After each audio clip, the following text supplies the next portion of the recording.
You are listening to Proof Text, a Glossa House podcast by Dr. T. Michael W. Halcomb, Dr. Fredirck J. Long, Dr. Mario Melendez, Dr. Jennifer Noonan, and J. M. Smith.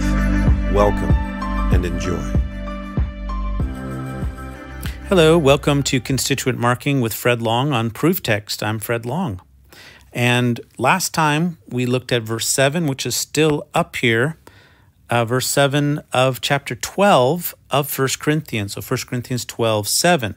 So we looked at that last time. We looked at the ekasto de, that to each one has been given, what? The manifestation of the Spirit. So the manifestation of the Spirit is given for the mutual benefit to each person. And we noted that the ekasto is building off of the en passing from verse 6. It's important in looking at Greek and the discourse to understand that the grammar is building linearly and conceptually from previous verses and sometimes even anticipates what's coming next.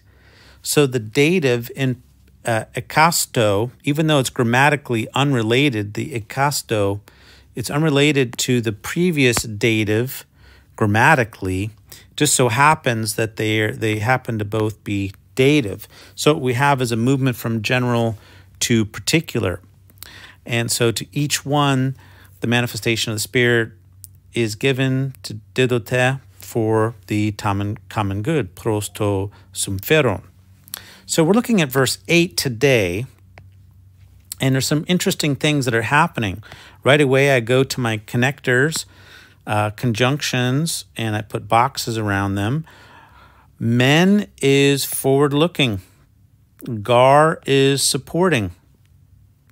Gar marks strengthening. Men is forward-pointing, and it's forward-pointing to a list with de. And we're going to see that this listing is going to continue into the next three verses.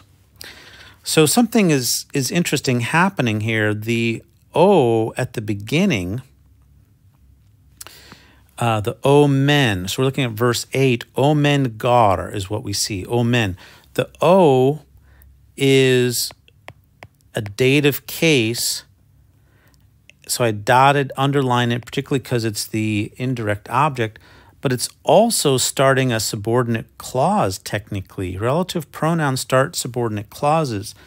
So what's interesting about this O is that it's working with the men, forward pointing towards a list, but then the O is then going to be picked up by an allo, which is an adjective from allos, meaning other or another.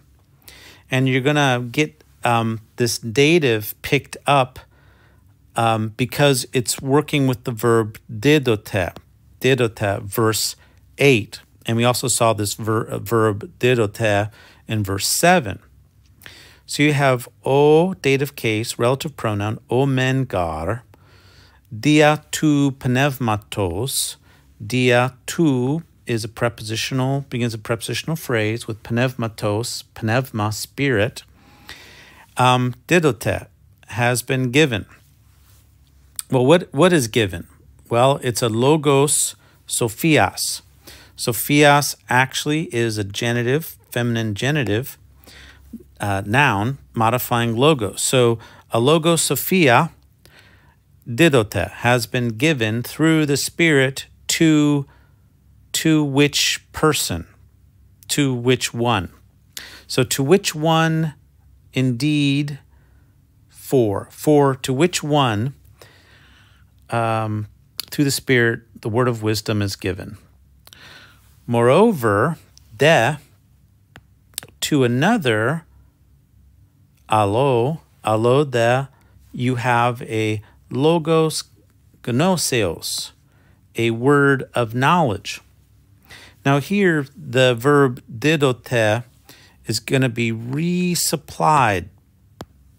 So this didote is resupplied and understood, it's already been well established in the context because it's occurred in verse 7, it's occurred in verse 8, and now it's going to be re-understood in these little add-on phrase clauses, really. They're clauses because they entail a verb. A phrase does not entail a verb. A clause entails one, whether it's there or implied. So what I think is really cool is that this O is making all of this dependent on elaborating the ikasto to each one.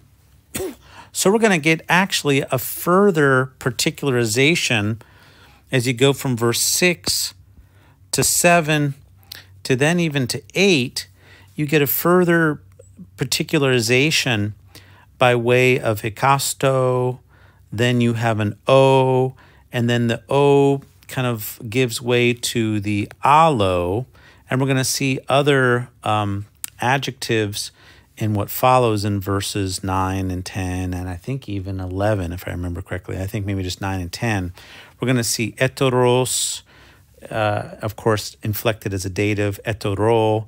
We're going to see another instance of alo, but we'll look at that next time.